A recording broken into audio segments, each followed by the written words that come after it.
ये खबर ऐसी है कि दिल पर अजीब बिजली सी गिरी है ये खबर सुन के। ब्रेकिंग न्यूज ये है, जनरल कमर जावेद बाजवा को अस्पताल लेके गया गया और जराये ने बताया है कि उसकी क्रिटिकल सूरत हाल बताई जा रही है। उनसे अल्लाह की मुलाकात होगी, दुनिया में उन पर क्या बीती इस पर भी बात होगी। आईसीयू में हैं और जेर इलाज हैं। अभी अस्पताल मुंतकिल कर दिए गए हैं जिधर वो एक कोमे की हालत के अंदर हैं। अभी तो ट्विटर भरा हुआ है कि बाजवा साहब की डेथ हो गई।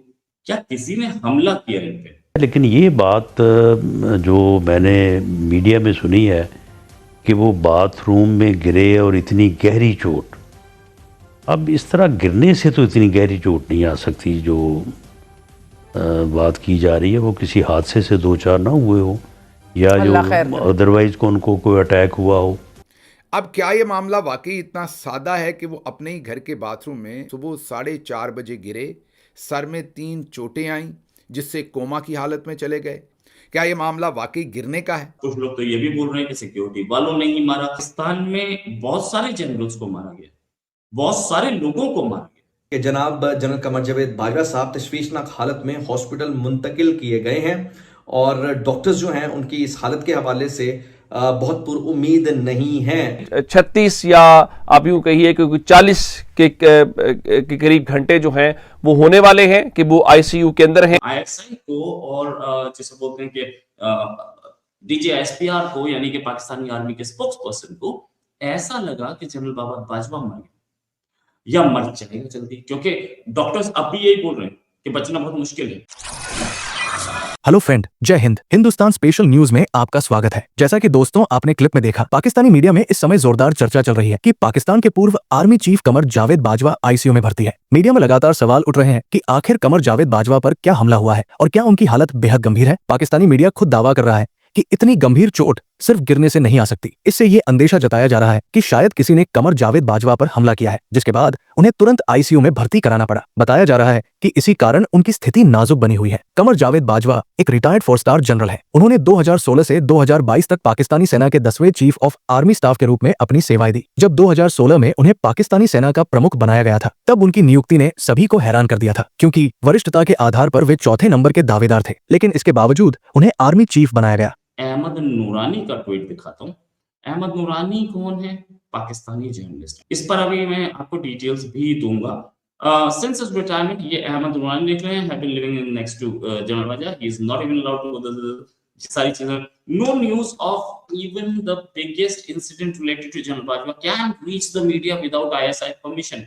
बिल्कुल सही। अच्छा, एक चीज मैं आपको यहाँ बताना चाहूंगा कि general Bajwa more over house arrest में। क्यों हाउस अरेस्ट में रह रहे थे? क्योंकि आसिम मुनीर जो है वो जनरल बाजवा को अपने फेवर का नहीं समझते। जनरल बाजवा बनाना चाहते थे उसी को, वो जो गया था ना जिसकी बीवी ने गोली मार दी थी, है ना, उसको बनाना चाहते जनरल फैज को बनाना चाहते थे आर्मी चीफ, और मुनीर को नहीं।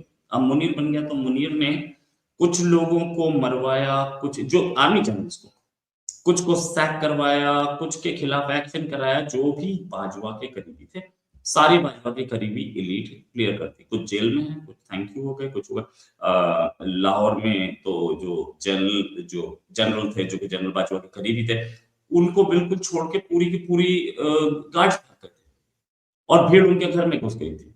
भीड़ ने उनको छोड़ दिया, वरना प्लान था कि हम मार दिया जाएगा। इमरान खान ने नाम मरवाने की बात हुई थी, ऐसा मुझे जर्नलिस्ट बता रहे हैं। इसने करवाया क्या? ये भी है कि इनकी कोई न्यूज आए ये आईएसआई कर सकती है। पहले तो आर्मी से परमिशन होती है, डीजीएसपीआर के परमिशन के बगैर नहीं आती है, और फिर आईएसआई की परमिशन के बगैर नहीं आती है। तो दोनों की परमिशन से ये न्यूज आई। मंगलवार की खबर, 2 दिन पहले बताया जा रहा है ये गिरे थे, और आज ये बताया जा रहा है कि उनकी सिचुएशन कोमा में थे। ये आप सोचिए कि ये कैसे हो सकता है कि आदमी 2 दिन पहले गिरा था और कोमा में था, और आज आप खबर दे रहे हैं, वो भी आईएसआई की परमिशन से। इन्हें आईएसआई को और जैसे बोलते हैं कि डीजीएसपीआर को यानी कि पाकिस्तानी आर्मी के स्पोक्स पर्सन को ऐसा लगा कि जनरल बाजवा मर गया या मर जाएगा जल्दी, क्योंकि डॉक्टर्स अब भी यही बोल रहे हैं कि बचना बहुत मुश्किल है।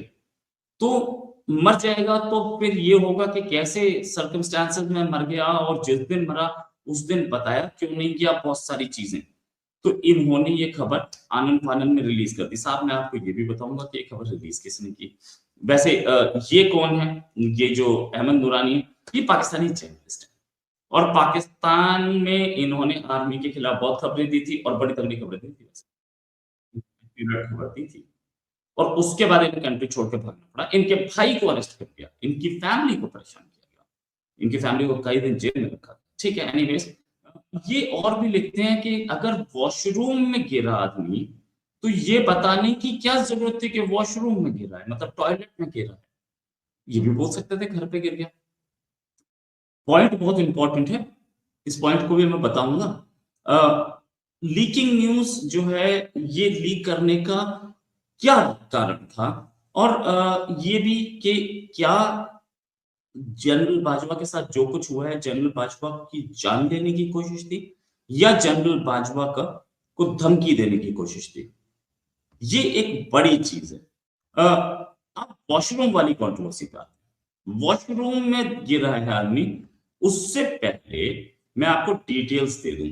ये खबर दी किसने?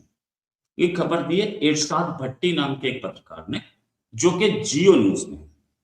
अब जियो न्यूज आज से नहीं, कई सालों से आर्मी के कंट्रोल में चलता है, आर्मी ही करती है और इरशाद भट्टी खासा आर्मी के करीबी माने जाते हैं।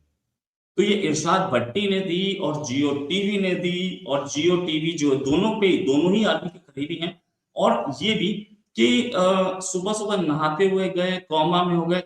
बोला यह जा रहा है कि 3 हेड इंजरीज हैं। यहां एक बड़ा क्वेश्चन मार्क आता है। बहुत आसान लगता है, बहुत अच्छी स्क्रिप्ट थी, लेकिन अब चीजें थोड़ी पलट गई। ये भी बोला जा रहा है कि सीढ़ियों से उतरते हुए गिरे, अलग चीज।